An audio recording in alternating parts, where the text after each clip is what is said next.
Hey everybody, welcome back to another episode of Feece Review.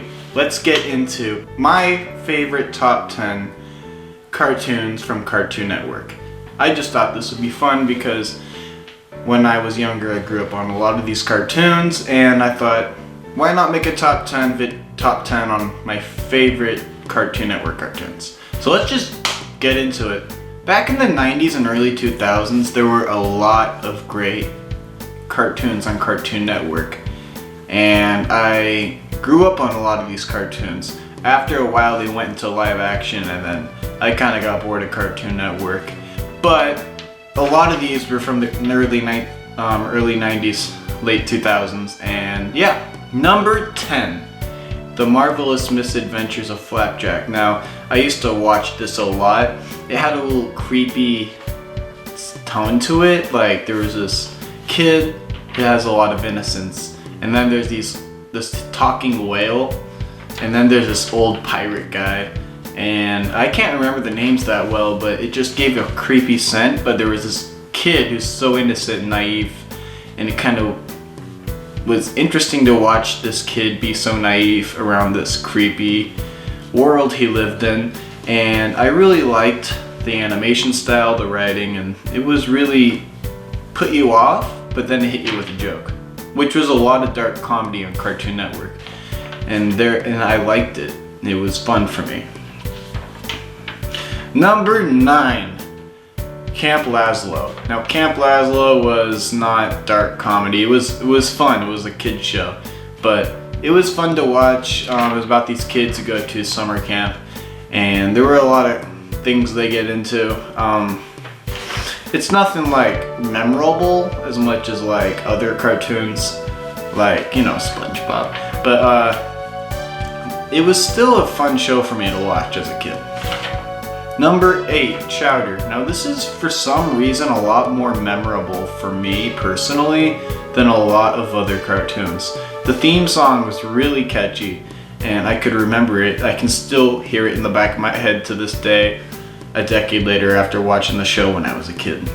And I could also really relate to the messages. The animation was really cool, but also the way they wrote the characters was really funny. And there was a lot of funny humor about cooking, and each character is named after a food. It was really interesting, creative to watch. Number 7. Number 7 is The Amazing World of Gumball, and you can just it was pretty popular among younger kids, and I actually really liked the animation style. It was like a normal background and then there's these animated characters in front of the normal background. It was like really each character had a different animation style. Some were like live action cutaways, some were like 3D, and some were just like 2D cartoon animation. It was really interesting. And each character had a different animation style, but as I said, but it worked. And there was a lot of messages involved. Like the good Cartoon Network shows had messages involved into their writing.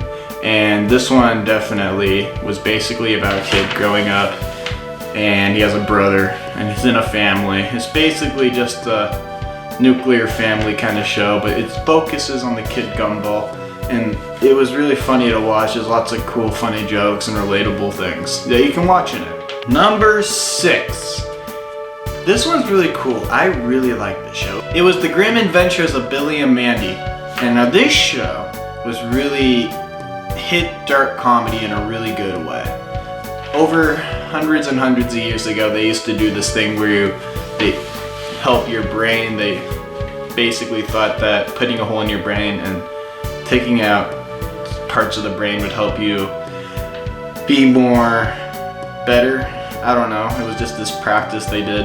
And he made this animation about like this kid, Billy, or Bill or something. He gets his head cut open, and then it was dark comedy, and that he pitched that to Cartoon Network, this little weird animation. And after that he made The Grim Adventures of Billy and Mandy, and that was a great TV show. It had like dark comedy, it had funny, it scared you and then it hit you with a laugh. And that was a lot of Cartoon Network. And which leads me to my number 5, which is also dark comedy, Courage the Cowardly Dog. Now this show was, when I was a kid, I would really hope this show would come on. It was creepy as hell. They had like, they talked about Satan, mummies, zombies, anything you can think of, it was in this show. It was the scariest thing, but it was so scary, it was fun to watch. And this is why I love this show so much. It focuses on a dog trying to take care of these like elder couple and hope they don't get into trouble, and it's like a horror. But that's what I liked about it. It was so creepy and fun to watch. Number 4 is Johnny Test. And before you're thinking, no, Story of Trey's hair is not a ripoff of Johnny Test, I actually had the same kind of hair, and it was inspired off of me when I wrote the character, so no, Johnny Test is not Story of Trey. But Johnny Test was a great show. It was about, a kid, but he has a lot of options. He has 2 sisters who make a bunch of inventions for him. He has a talking dog. He has a lot of cool things he has. And basically it focuses on this kid going on adventures as Johnny Test, and I loved this show. It was funny, it was relatable. I could make references to it to this day, thinking about, oh yeah, it was about this kid and like growing up. It kind of reminded me of Calvin and Hobbes, but in a more modern tone. Kind of like a talking, how the Calvin and Hobbes has the talking, how the Calvin and Hobbes has the talking tiger and there's that kid. It's kind of like that. It's like really funny, but also you can have a lot of heartfelt ideas within the show. Number 3, Foster's Home for Imaginary Friends.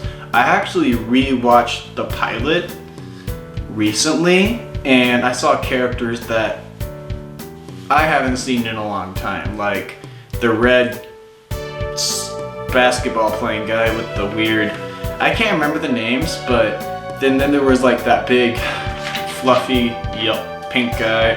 And then if Foster's Home for Imaginary Friends basically focuses around this kid who has to give his imaginary friend up for adoption.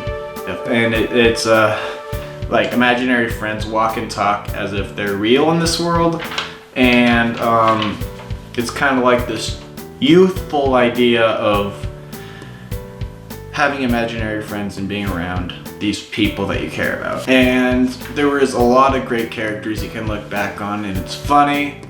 And then I watched the pilot being like, oh yeah, I remember that character. Number 2, Ed, and Eddie. This was an amazing show. Not only was it was like pretty much cell animated, like you could tell the animation took a lot of time. They pretty much cell animated it, and this created a very great animation that bounced. Like when I do Story of Trey, I just keyframe it. Like you can tell it's not like every animated frame is a new frame. You can tell that it's just the arm over I love Story of Trey, but it's nothing compared to cell animation. For example, the first 2 or 3 seasons of SpongeBob was cell animated, and that made a really bouncy effect. Walt Disney, when he first animated Mickey Mouse, that was cell animated. And this creates a really fun feel for the animation, and that's what Ed, and Eddie did. And it not only the animation was great, but the writing was about these kids being just goofy, and it gave this kind of funny, goofy feel to it. And at first glance, it seems a little obnoxious, which it probably is to parents who see their kids watching it, but the kids can really relate to it because it's about them just goofing around. And number 1, my favorite Cartoon Network show is the regular show. I heard the creators coming out with a new, more not kid-friendly animation. He's actually creating a new one. So the creator's making a new series called Close Enough, and I'm actually really excited. I don't know if it came out yet, but It's basically about these kids in college. But the regular show, that's not what it's about. The regular show is this kids show, and it is about this. It's basically animals and humans and all these different creative creatures walk around in the same universe and talk to each other as if it's not crazy that bird is talking to a human and a human is talking to a gumball machine. And that's basically what the regular show was. It was a lot of different random objects and creatures that walked around the same universe. Now the plot is basically two 20-year-old people go into this job where they sleep in this house and work in a public yard. And they get into trouble and they get fired pretty much every episode. It's the joke. And they do stuff. Oh no, Benson's gonna find out we broke his lawnmower kind of plot. And they have to fix it before Benson finds out he's the boss. And there's like a lot of different storylines that are really good. And they finished, this show ended around 2017. And I was in high school when it happened. And it ended at the perfect time. It was this really heartwarming ending. But it was my favorite show. It had a lot of creative characters. It had a lot of great writing. And yeah. So that is it for Feece Review. Thank you for watching. Stay tuned for more.